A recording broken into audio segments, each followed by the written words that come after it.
رسميا صعود هال سيتي بقيادة بيشير بلومي للبريمير ليج أندس آخرا.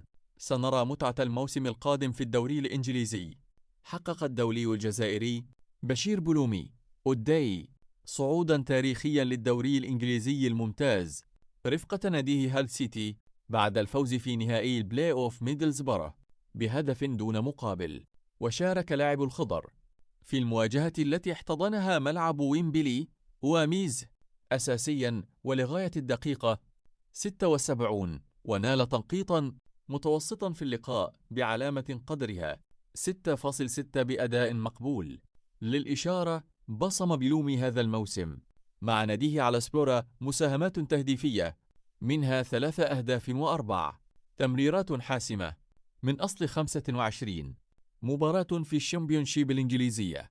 كما لعب نجل الأسطورة الأخضر بلومي دورا بارزا في تأهيل ناديه لنهائي البلاي أوف جول بعد تسجيل هدفا وتقديم تمريرة حاسمة في مواجهة نصف النهائي أمام ميلوال.